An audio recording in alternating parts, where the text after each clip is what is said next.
If you are someone like me, then time is often what we want more of. Yet it is often the thing that slips through our fingers the quickest. My name is Tom, and I'd like to offer you a tip on how to prioritize your time. This is important because we are often told that time is money.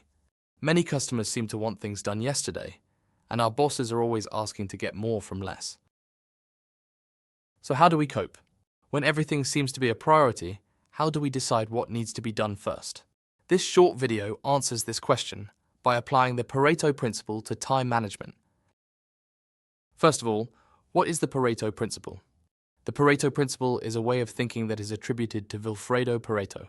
He was an expert in many things and trained in mathematics and physics and lived in the late 19th and early 20th century.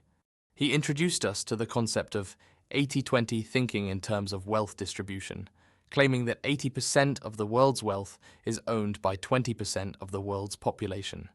Since then, the Pareto principle has been adopted in business and in many other walks of life. For instance, you may wear 20% of the clothes that you have in your wardrobe 80% of the time. Or perhaps you normally just use 20% of the available programs on your washing machine and hardly ever using any of the other 80% of the programs that you have available. Maybe 20% of your customers provide you with 80% of your company's revenue. Or 20% of your team members give you 80% of your problems. I could go on, and I'm sure that you can think of your own examples. But it's important to remember that the Pareto principle is a rule of thumb rather than being an exact science. It's a way of thinking about things and offers an approach to take. The Pareto principle is widely used by many of our own clients at Beyond Theory. For example, when they are problem solving or when analyzing customer behaviors. So, how can the Pareto principle be applied to time management and prioritization? Let's imagine that you have 100 tasks to complete. Now ask yourself, where will I begin? Well, one option would be to start at the top of your to-do list and work your way down, perhaps in a chronological order, using the method of first come, first served. But how would this method deal with each task's levels of urgency and importance? By using the Pareto principle, you can now decide where to begin by asking yourself this question. Which 20% of the tasks that I need to complete will give me 80% of the impact that I need?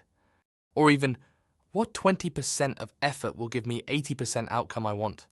Having this focus will enable you to prioritize the things that are the most important whilst avoiding the minutiae that you may enjoy doing as a distraction. Being busy is not always the same as being productive. They can be very different things. Remember, don't sweat the small stuff.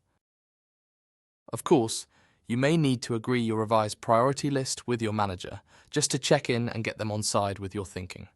The Pareto principle offers a clear way of deciding where to shine your torch so that you get done what really matters, that is, the things that you will be judged on. Try it. What have you to lose?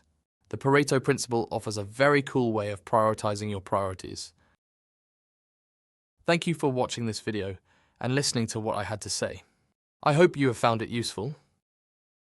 At Beyond Theory, we offer lots of training and coaching that improves personal effectiveness and supports business growth. Do get in touch if you'd like to learn more. Our contact details are at the bottom of the screen, and we'd love to hear from you.